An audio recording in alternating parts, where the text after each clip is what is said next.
Hello, the Pioneer viewers. How are you doing? I hope you're all healthy and well. As the Pioneer team, we continue to bring you the latest and the most important developments in Russia-Ukraine war. And today, I will share with you a critical attack carried out by the Ukrainian Armed Forces. As it is known, air transportation and air superiority are extremely important during war, and even the slightest disruption in air transportation can lead to major disasters. For this reason, even civilian airports are always heavily guarded, and this is because these airports are of vital importance for the country's air force and are seen as strategic guarantees.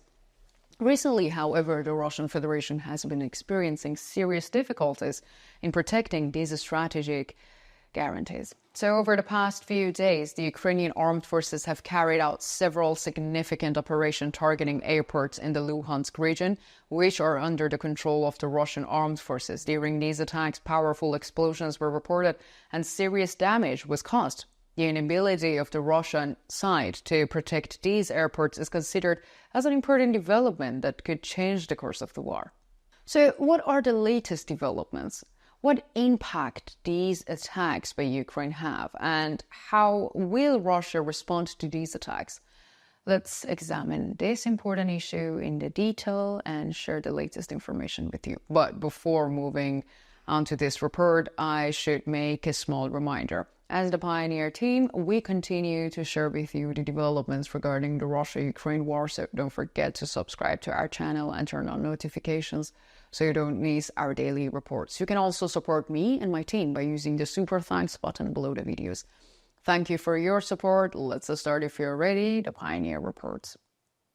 So the Ukrainian Armed Forces are at the center of the international agenda with their operations, and the successive attacks clearly demonstrate the capacity and effectiveness of the Ukrainian army. These attacks, especially against critical and strategic points, have given the Ukrainian army a major boost on the battlefield.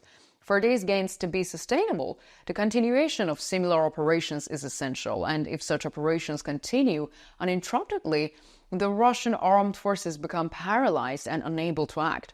As observed recently, Russia's military advance has slowed down considerably, and this is mainly due to the successful operations of the Ukrainian army. The Western munitions used in these operations are of great importance. In particular, ATACMS missiles stand out as one of the most critical weapons of the Ukrainian army. And as I've previously stated in our various reports, ATACMS missiles have inflicted and continued to inflict heavy losses on the Russian armed forces since the beginning of the war.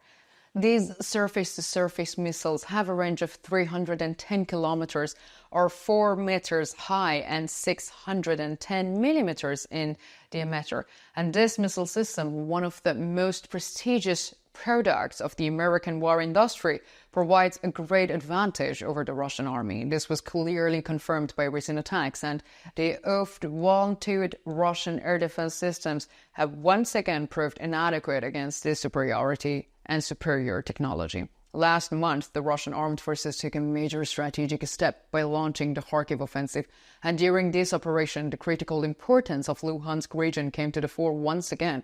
The success of the Kharkiv offensive depends heavily on keeping Luhansk under control, and the strategic location of the region could pave the way for Russia's success in Kharkiv.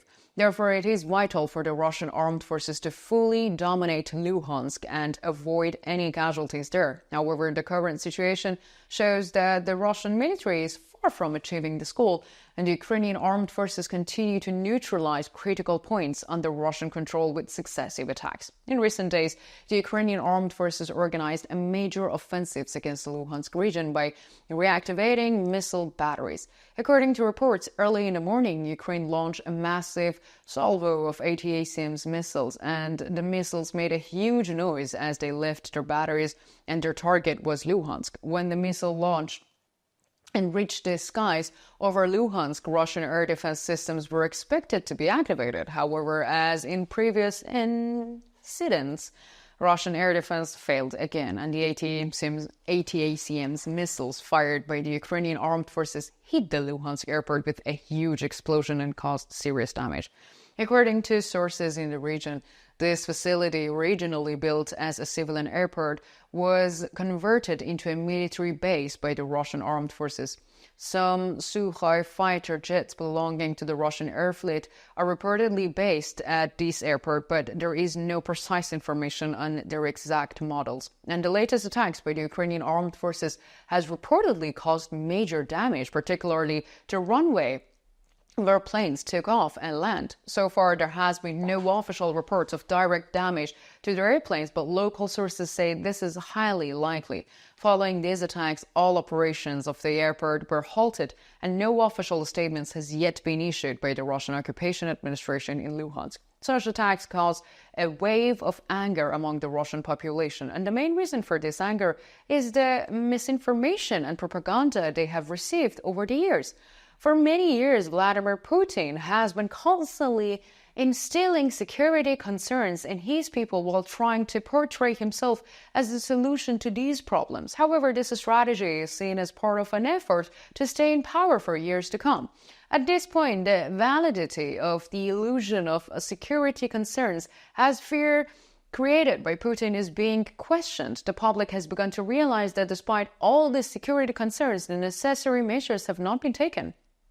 Vladimir Putin expressed security concerns for years, and however, he has not taken concrete and effective steps to address these concerns. Putin's claimed security measures are apparently failing. One by one, Ukraine's armed forces have dismantled and neutralized Putin's defense strategies, and this had a serious negative impact on the Russian public's perception of Putin. Recently, experts have prepared a comprehensive report assessing the Russian public's attitude towards Putin.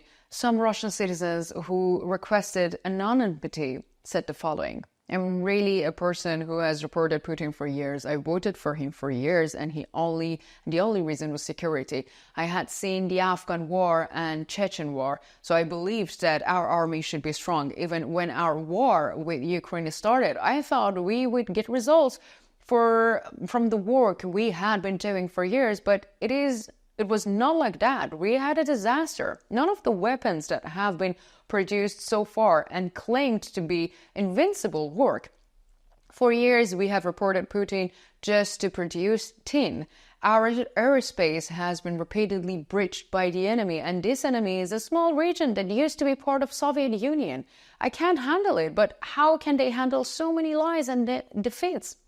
But I want to know, what do you think? What do you think are the strategic implications of Ukraine's use of HIMARS systems on the front line? And what is the likelihood that the Ukrainian army will be able to carry out larger offensives against Russia with increased military support? Let me know in the comments, because you know that I read and I care a lot about all of your comments.